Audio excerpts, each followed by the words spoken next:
Por internet y en tiendas seleccionadas. He would not come over to my place and smoke marijuana with me, but he told me, as a good fiscal conservative, if I dropped a bag of weed in front of him, he would surely pick it up.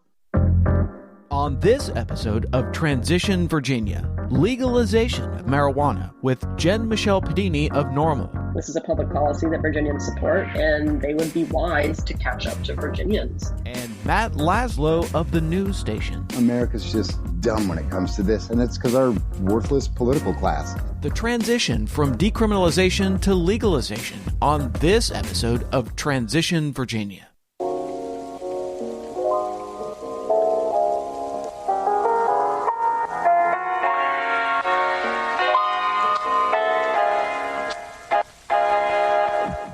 Welcome to Transition Virginia, the podcast that examines the transition of power from Republican to Democrat. My name is Michael Pope. And I'm Thomas Bowman. Today on the podcast, Reefer Madness, the Devil's Weed, Mary Jane. Yes, we're going to talk about pot. Earlier this year, Virginia decriminalized marijuana, and the Old Dominion will soon legalize marijuana.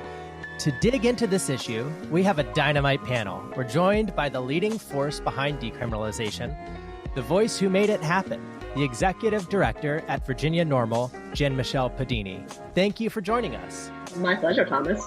We're also joined by a journalist whose work you might have heard on NPR, or whose work you might have read in the Daily Beast or in Rolling Stone. He's just launched a new site called The News Station that's a national alt weekly exploring the intersection of the war on drugs, social justice, and national politics. Matt Laszlo, thanks for joining us. Anytime, brother. Great. So the big picture here for Virginia is that after years of fighting and struggling, the Commonwealth has finally decriminalized marijuana. Not legalized marijuana, at least not yet, but decriminalized marijuana. Jen Michelle Padini, you were the force that made that happen, as Thomas said. What exactly does decriminalization mean for Virginia? Well, that's a very generous characterization of me, but thank you. So decriminalization, and in this context, we're using it as a state policy word. It means to substitute a criminal penalty with some type of generally civil penalty. This could be a fine, it could be a warning, it could be even something like community service. But generally, it means to remove a criminal penalty and substitute it with some lesser civil penalty. And Matt Laszlo, I'm wondering about the experience in other states. When other states have decriminalized marijuana, what kind of pitfalls have happened or what kind of benefits have they seen? Well, and that's the funny thing about, I'm here in Washington, like everything these days just gets sucked into this stupidly hyper-partisan lens. So like, if you talk to some conservatives from some of these states that have decriminalized or quote unquote legalized locally, there's just these talking points that are out there that are stale. And one thing we're doing with our site, the news station, is we're really trying to actually do what Normal has been doing for years. Really hone in on those research studies, because new science and new data and research is coming out all the time. So it's basically, we've seen from most states pretty resounding, success. There's not a ton of kids using it. That's a false talking point. Every state is actually actively working to make sure that, just like alcohol, you can't imbibe unless you're 21, et cetera. And also now criminal justice reform has become a part of this. Illinois was kind of the leader on that. So now a bunch of other states are going back, like Colorado and Oregon, some of the initial states to decriminalize. They are now kind of kicking themselves and saying, ooh, we put a lot of that money into local police forces, which right now, as you may have heard, is not quite in vogue any longer. So I think Virginia coming in when it's poised to come in is going to bode well, because you guys are set up to really learn from everyone else's mistakes. Jen Michelle, what kind of decrim numbers are you seeing at Virginia Normal? Decriminalization, is not a solution for prohibition, but it is an incremental step that, frankly, most states are willing to take before they get to legalizing adult use. And what we are seeing is roughly a 50% reduction in arrests post-decriminalization. What we aren't seeing is any shift in the disparate enforcement of those marijuana laws between Black and white Americans.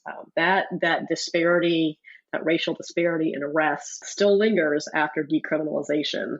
And in Virginia, what this translates into, hopefully, is about 15,000 fewer arrests per year.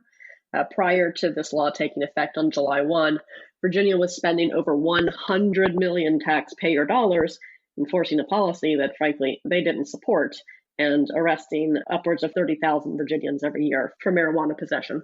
So the Democrats took control of the House of Delegates and the state Senate earlier this year and took action on decriminalizing after, assuming power after a generation of not being in power. This is sort of the theme of our podcast, Transition Virginia, is about that transition of power. One thing the Democrats tried to do, though, is walk this line of saying they were going to decriminalize marijuana, but they're not encouraging anyone to use it. In fact, it is still illegal. I talked to House Majority Leader Charnel Herring about this. It was her bill that accomplished all of this, and this is how she explained it. Well, there's still a civil penalty. I don't think it encourages drug use, but the reality is that people are using marijuana, and the arrests are disproportionate, and so this is an attempt to address that. Matt Laszlo, I'm curious about the politics of this and Democrats trying to walk this line of, trying to be in favor of criminal justice reform and yet at the same time not seeming like they don't care about law and order. How are Democrats trying to walk this line? When you ask me about the politics of it, I almost laugh, because when you look at polling, even in Mitch McConnell, Senate Majority Leader Mitch McConnell, if you look at his home state of Kentucky, one poll that came out showed that 90% of Republicans in Kentucky supported medicinal marijuana.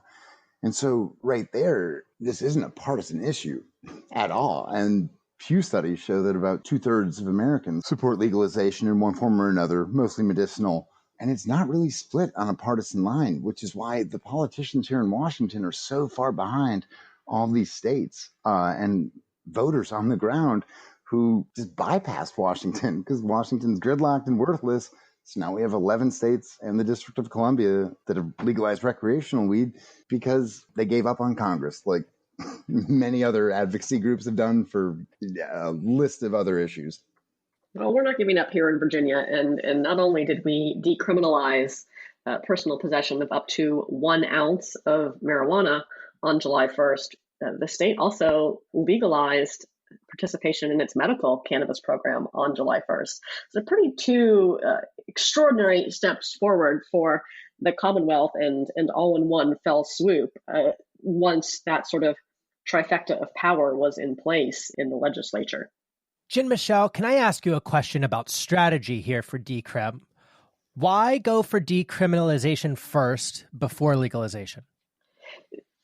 This is a public policy issue that had been before the legislature many, many times. It was a multi-year haul to get this issue some serious face time, and ultimately was one that Governor Northam ended up campaigning on. So it was a priority for his administration. And what we do here in Virginia is take any win we can get. One of the topics of debate when the House of Delegates was considering this was the potential pitfalls of decriminalizing without legalizing and the precarious situation that put Virginia in. One of the Republicans who gave voice to this was Delegate Nick Rush, and I spoke to him during the session, and this is part of our conversation. So what you're doing is setting people up for failure. You're creating a larger market and then punishing the people that supply that. The better route would be either legalization or what we're doing now. Do you support legalization? I haven't come to that conclusion yet. I am obviously still studying that issue. It hasn't been in a committee that I've been in front of, but I would rather legalize than do what we're doing now. Jen Michelle Padini, what do you make of this kind of argument we heard from Republicans that legalization would be better because decriminalizing without legalizing is creating this gray area, but they also are not really sure if they want to support legalization or not? What do you make of that? Well, I've heard this time and time again. And listen, I totally agree with Delegate Rush. decriminalization is not a public policy solution to prohibition. What is legalizing and regulating responsible adult use and undoing the harms that the failed policy has inflicted on Virginians. Now, while he voiced his perhaps unintentional preference for that policy issue, the majority of his colleagues didn't support that in the 2020 session, and the administration was favorable to decriminalization. So that's the policy that we were able to advance. But we did take some, what most would consider extraordinary steps forward towards advancing the policy of legalization in the next session. I would point out to Delegate Rush that this is not new information. Back when Kirk Cox was the speaker, he appointed my former boss, Paul Krizak, to a committee studying marijuana policy, and they found in the Republican years that legalization is far easier and far less complex with far fewer disparities than decrim, which you still have to have some kind of code for criminal threshold over an ounce. To your point earlier, Jen Michelle, about there still being a disparity, these are all impacts that the legislature knew would happen. Yeah, they absolutely are, because as you mentioned, in 2017, the Virginia State Crime Commission did conduct a study on decriminalization and came to those same policy conclusions that this is a minor step, and it's a step that will reduce criminalization, but it won't address the systemic application of these laws, the systemically unjust application of marijuana laws. But Jim Michelle, is there a bill in Congress in the United States Capitol building right now that's an actual legalization bill, or aren't all of them kind of technically decriminalization bills? And what's that difference? Look, when we talk about state policy and federal policy, we may now be using inadvertently similar terms, but federal legalization is really the same as federal decriminalization for all intents and purposes. The only way the United States can legalize marijuana, as it were, at the federal level is to decriminalize marijuana at the federal level, and that means to remove marijuana from the Federal Controlled Substances Act and allow states to set their own policies free from federal interference. One of the members of the Virginia delegation who was in favor of this in the past was former Congressman Tom Garrett, who was an advocate for removing marijuana from the Controlled Substances Schedule when he was in Congress. Of course, he's not in Congress anymore. I spoke to him about this when he was in Congress, and this is what he told me. The reality of a Schedule I controlled substance definition is no redeeming medical use. That's detached from science and reality. We know that there are areas, whether it's digestive intolerance and dealing with chemotherapy, chronic pain management, intractable epilepsy, glaucoma, that marijuana and marijuana derivatives can help. Matt Laszlo, do you miss Congressman Garrett? I do, and I'm thinking of the anecdote when he told me, he had some struggles with substance abuse, but he did tell me he would not come over to my place and smoke marijuana with me. But he told me, as a good fiscal conservative, if I dropped a bag of weed in front of him, he would surely pick it up. I miss Tom. I miss him too. Michael, do you want to take a break and then we can come back and we'll talk about legalization? Sounds good to me. All right, well, let's do that. We've got Jen Michelle Padini with Normal. We've got Matt Laszlo with the news station. We'll be right back.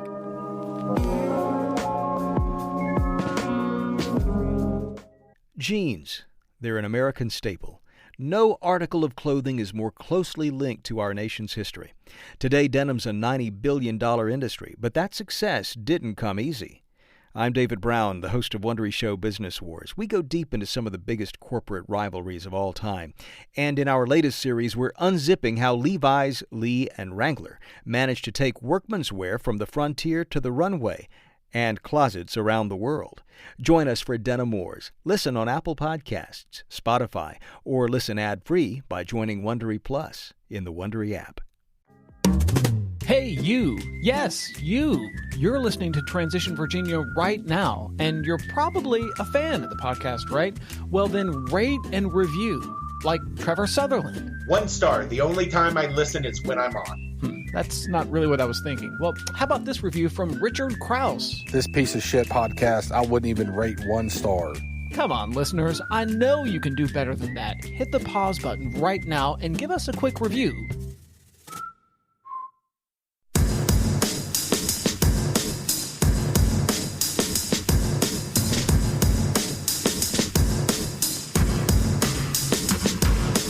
And we're back on Transition Virginia. We're talking about marijuana, decriminalizing marijuana, which Virginia has already done, and potentially even legalizing marijuana, which Virginia is on the verge of doing.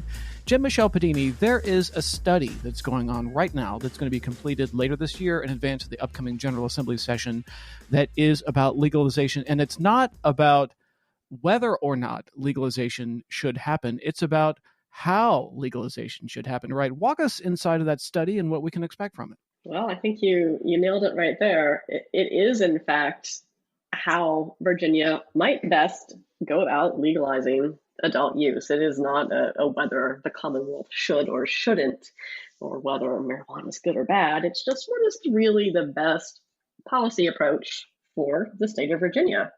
For example, what's the best tax rate for cannabis in the Commonwealth? We don't, of course, want it to be taxed so high that it simply re-incentivizes engaging with the illicit market. Then you also want it to, have a tax benefit to the state. What might be the best number of retail sites for the state of Virginia? What's the appropriate regulatory structure? We already have vertical licenses issued in the states for medical providers. There's not really an appetite to maintain this vertical requirement. And something that's very specific in this study is a call to look at what the state of Illinois did. So every state, presumably tries their best with legalization, and we seem to be getting better and better each iteration that we see unfold.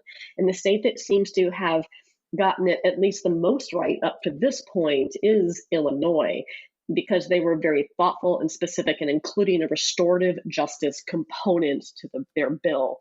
So the study does ask for a specific look at Illinois and a look at how Virginia will include restorative justice from the get-go, so that, like other states, we aren't having to go back and say, oh, we forgot about people with criminal records. We should probably expunge those. All right. So on that topic with criminal records, so what are we going to do with expungements of marijuana-related felonies, particularly in cases where someone pled to, say, felony possession as part of a deal not to be charged with something more violent? Should the expungement process be automatic, or should we consider something more similar to McCullough's expedited restoration of rights? Expungement is an issue that the General Assembly attempted to tackle in the special session. And ultimately, they weren't able to reach any sort of consensus. The Virginia State Crime Commission did a study on expungement, and their policy recommendations were in support of an automated expungement process. Virginia is one of 8 states that doesn't have true expungement. And what was important about the proposal that came out of Virginia State Crime Commission and ultimately carried in legislation by Leader Herring is that it also contained the funding necessary to update the infrastructure and equipment in the state of Virginia so that we could even have a process like that in place. We don't have the technical capability for that right now. Now, the Senate put forth a different expungement proposal, one that we've seen versions of for years, that outlined a very limited set of infractions and required petition-based expungement. And the House and the Senate weren't able to agree on who had the better proposal. And so Virginians got hung out to dry, essentially, until another session can potentially look at this expungement. So when we do draft the adult use measure, we're going to have to be very creative in how we look at addressing past records. What solutions can we possibly provide when we're in a state that really lacks the ability to do any comprehensive expungement? You know, that House-Senate conflict is really interesting, and it's intractable because the House is really wanting this automatic expungement process. Mm-hmm. And what they are trying to avoid is any sort of petition process. The Senate wants the opposite. They want a petition process. They don't want it to be automatic. And Charnel Herring has made the point where if you create this petition process, you're also going to create a market of lawyers who specialize in the petition process. And then once you've created that market of lawyers, you will never be able to get rid of the petition process because they will be a powerful lobbying force. So we've seen this intractable debate here between the House, which is totally pushing and standing by this automatic expungement process, versus the Senate, which is for the most part rejecting the idea of automatic expungement. Matt Laszlo, I'm sure other states are also trying to figure out the best way to move forward with expungement of old marijuana convictions. What does the field look like here in terms of, can Virginia look to other states that maybe they've figured this thing out? Well, on that real quick, I was just going to say, it sounds like this is just a win-win-win for the economy. The lawyers are going to make money. The legislature is going to be in longer. So that's going to keep people down there in Richmond working more. And then obviously the dispensary workers and growers. So I see all positives, a little tongue in cheek. But yeah, when it comes to expungements, take a state like Florida, where the people, literally the will of the people, they came out in 2018 and they said, we want nonviolent drug offenders to be able to vote, to get their citizenship back. And then what happened? Boom, state legislature came in and put additional hoops and hurdles. So now you're having some former convicts down there who are broke. They have no money because the state government or the federal government literally took their life away for consuming things or selling things that are now legal. And talking to AOC earlier this month, she said these are entrepreneurs. Alexandria Ocasio-Cortez, New York. She said these people who are locked up are the actual entrepreneurs of the 90s because they were selling weed, which now the majority of states have legalized in one form or another. So it's interesting, I think, nationally, that debate is kind of just starting. And it's so sad. Like, remember all the protests? Remember all the violence we saw, police on African Americans this summer? Think about it. Like, that is now forgotten from the collective American conversation. Like, there's something, and I'm a media professor, like, I just long for America's attention span because we've heard African Americans for hundreds and hundreds and hundreds of years.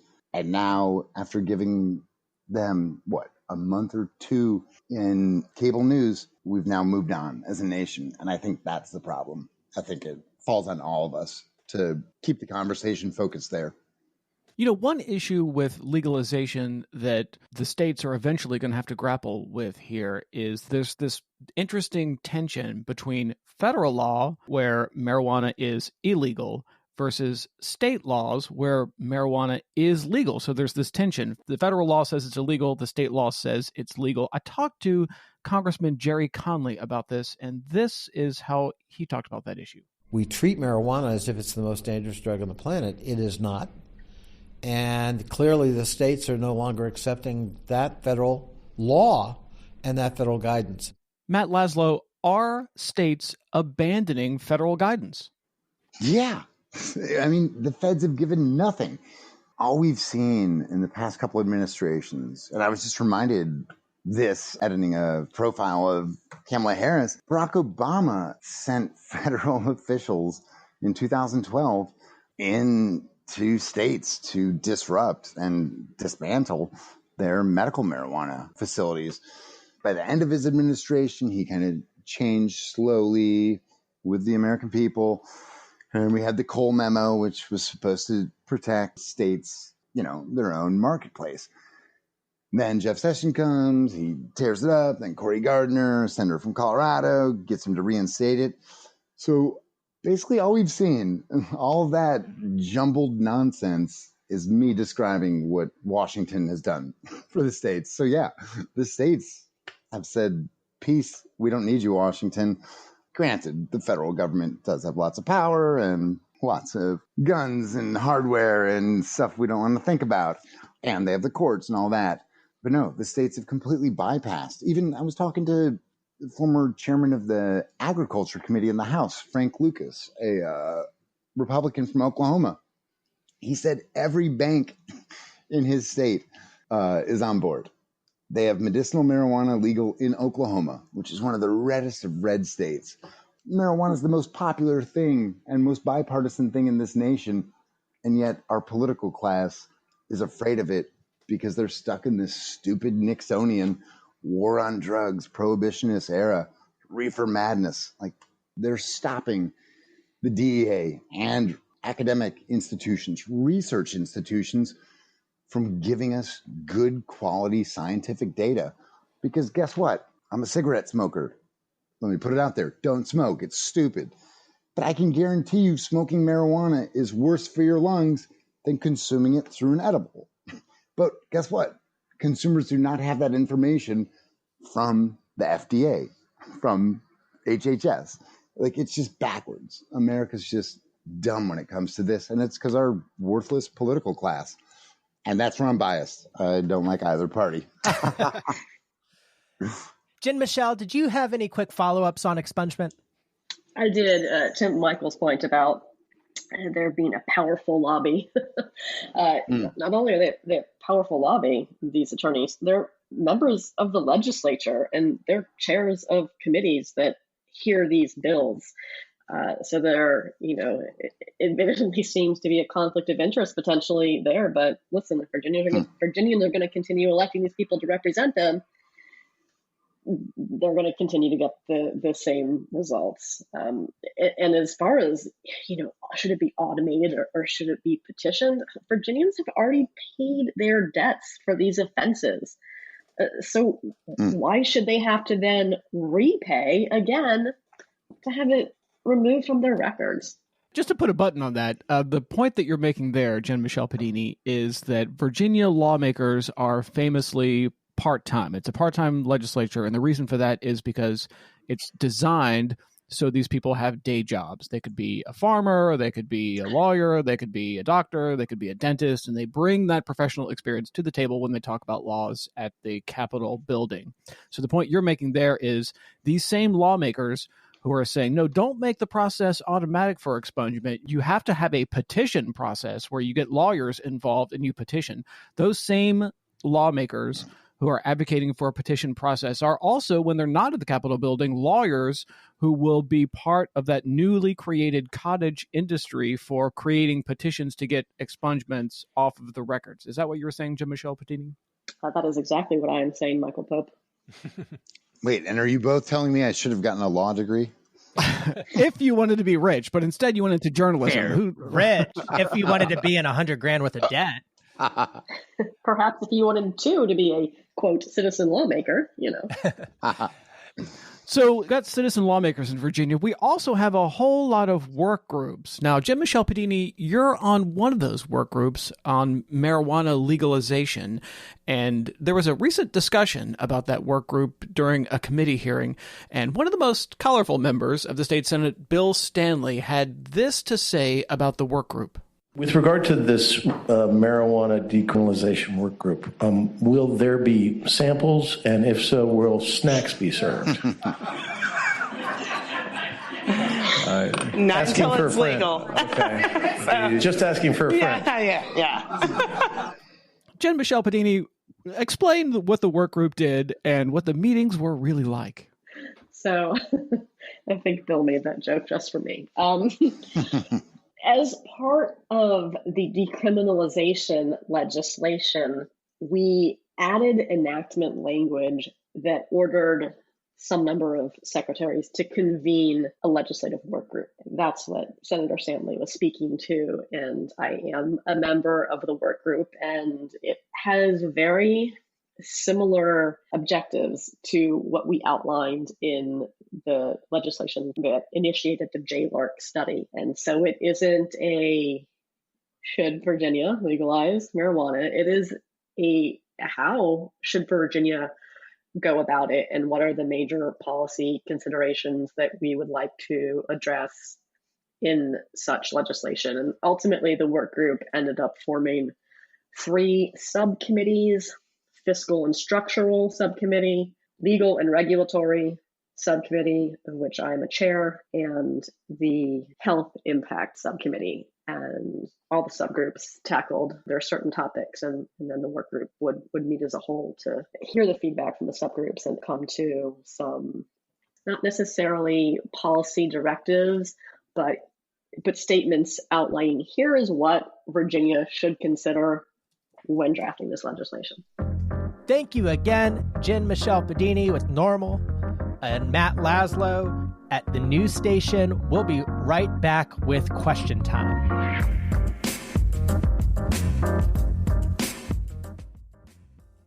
Jeans. They're an American staple.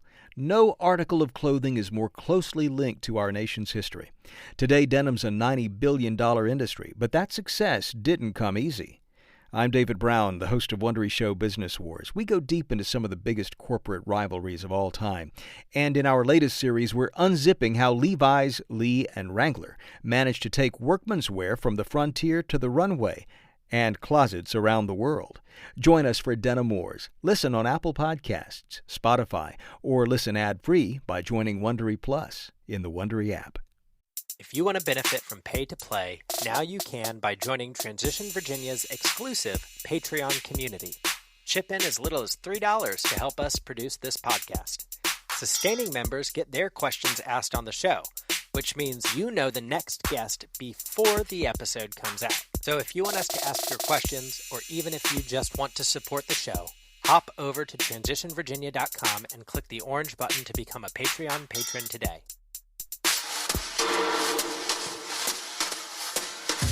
And we're back on Transition Virginia. We're talking about marijuana, decriminalizing it, legalizing it, and it's question time, where we take questions from you. If you have any questions for Transition Virginia, hit us up on Twitter. You can send us an email. You can join our Patreon community, where you can support the work we do here on the podcast. And in fact, our first question comes from one of our Patreons, Pete Gibson of Gibson Printing, Virginia's favorite union printer. He asked this question. I'll open it up to the panel.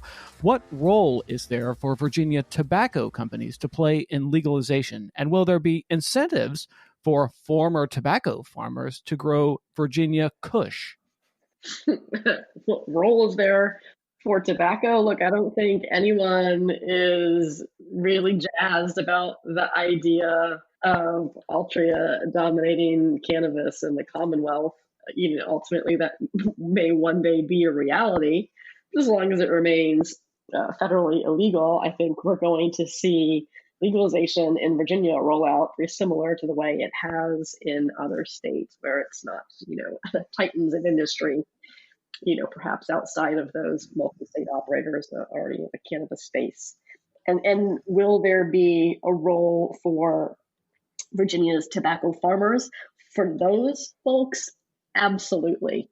Equity can be looked at through a very large lens, and part of that conversation, that equity conversation here in Virginia, and specifically within the Virginia Marijuana Legalization Work Group, is about that broader question of equity in life, not just about equity licenses for those who may want to work in the cannabis industry, but how can we provide opportunity and restorative justice to all of those who've been impacted by the failed policy? How can we incentivize opportunity for Virginians, and Virginia farmers are certainly part of that.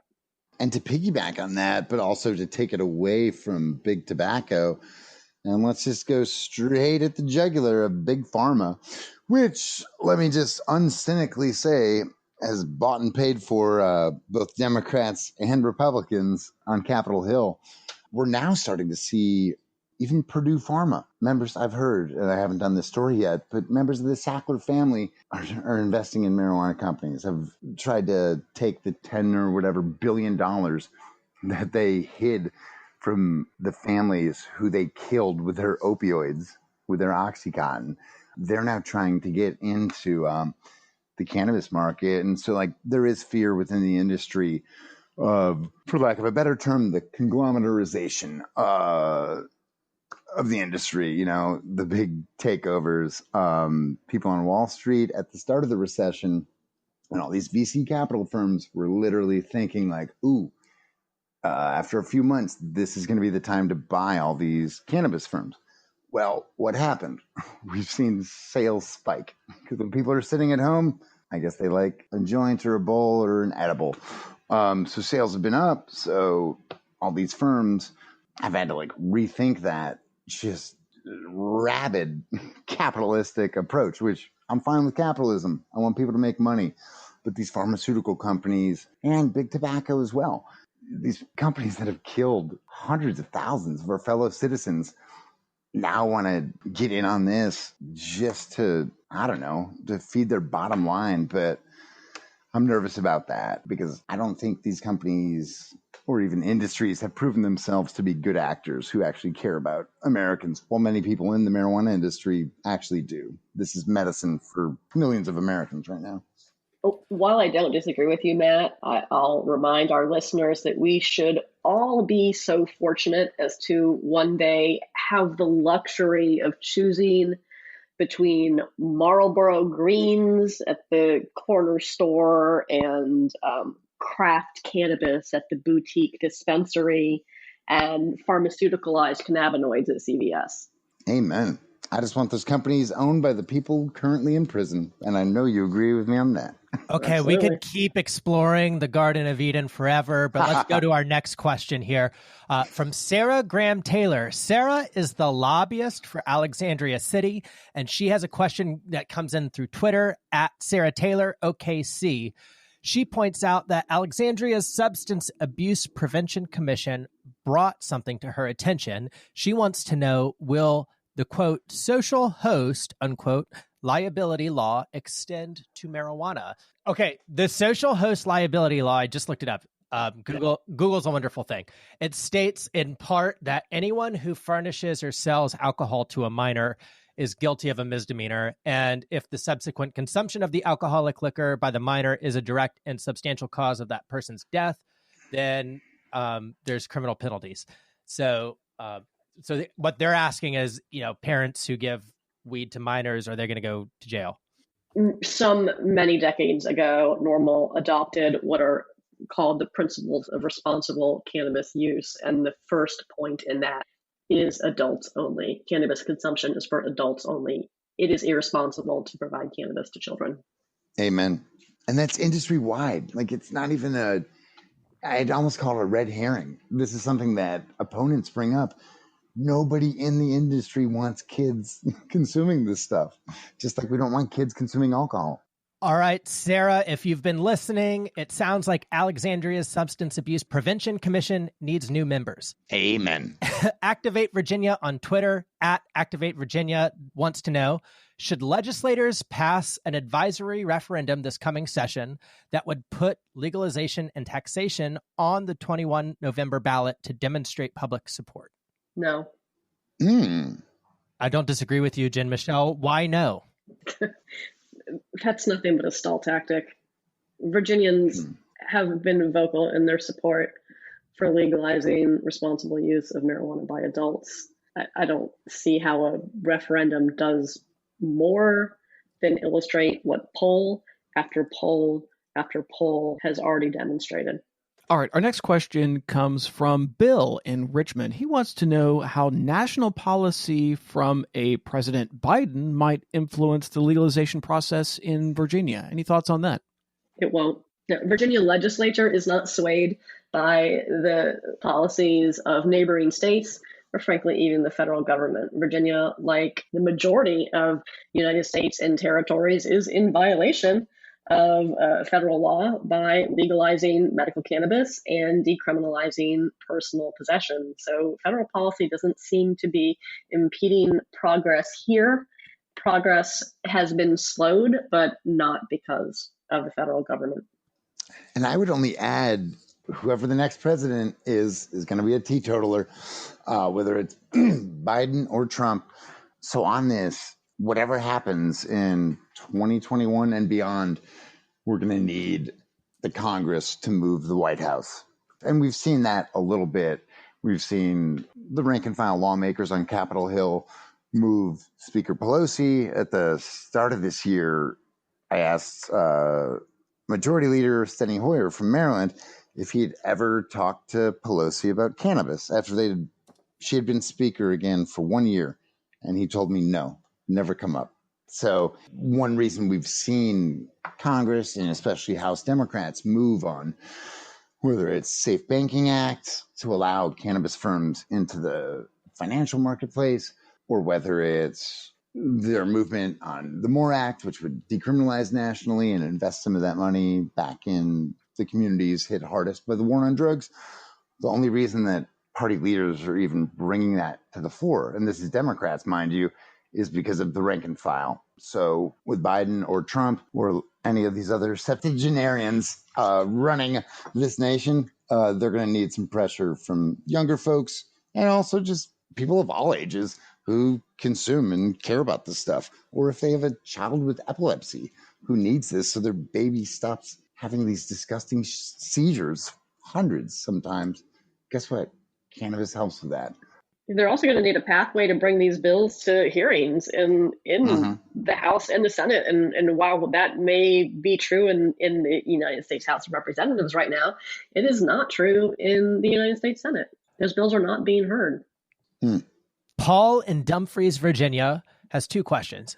He wants to know whether individuals will be allowed to grow plants at home for personal use, like in D.C., and he also wants to know if Virginia legalizes, should minority-owned small businesses get preference to open up over big businesses like Altria?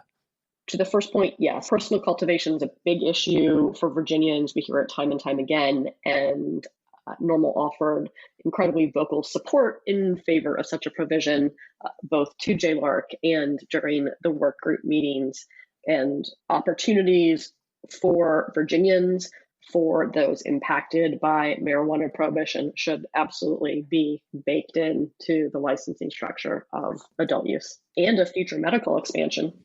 And on that second question, when it comes to minority businesses, this is where, I'm a professor, so I play devil's advocate. This is where Republicans are raising some interesting questions, quasi-objections, because what we've seen in the House, or actually we've seen in the Senate too. So take Elizabeth Warren. I sat down with her 6 or 4 years ago to talk about her bill, the States Act, with Republican Cory Gardner, a Colorado senator who's embattled.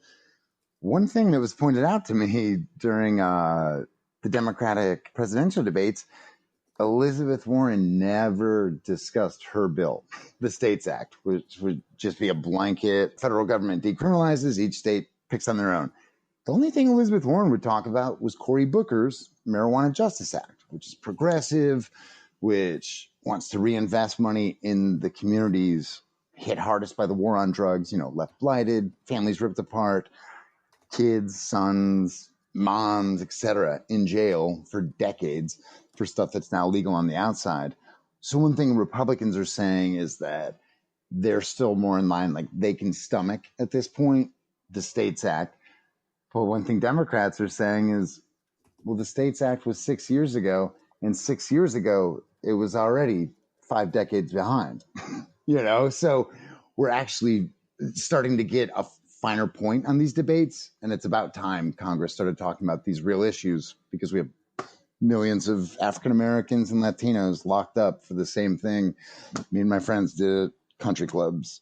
All right. Our next question comes from Alex in Fairfax, and he's wondering about the House-Senate dynamics here. So we've got Democrats who are leading the House and Democrats who are leading the Senate, but they're really kind of different breeds of Democrats.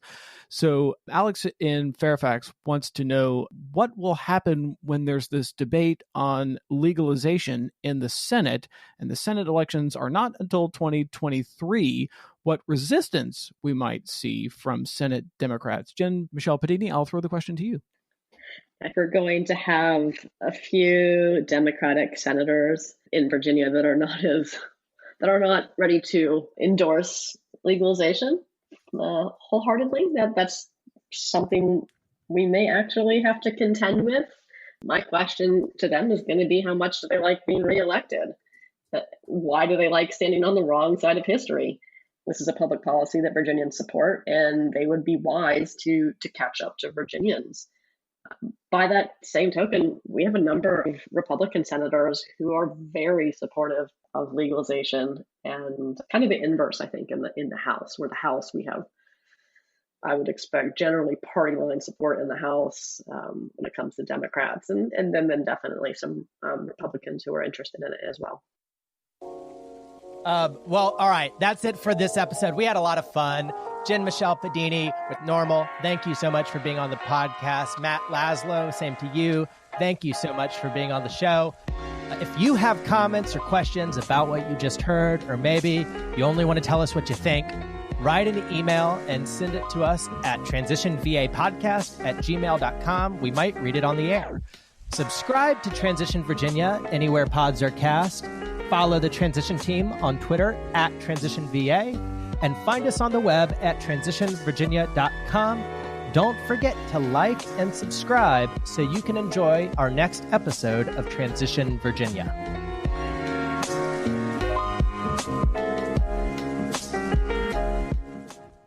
Producer Richard Lerma. The client is the Home Depot. Production date October 21st, 2020. Copyright 2020. This is a 30-second stereo spot in Spanish. Spot title: Pro Paint / Bear Ultra Scuff Defense / $29.60 / Hispanic / CN 30. Ad ID YHTHD24RP30.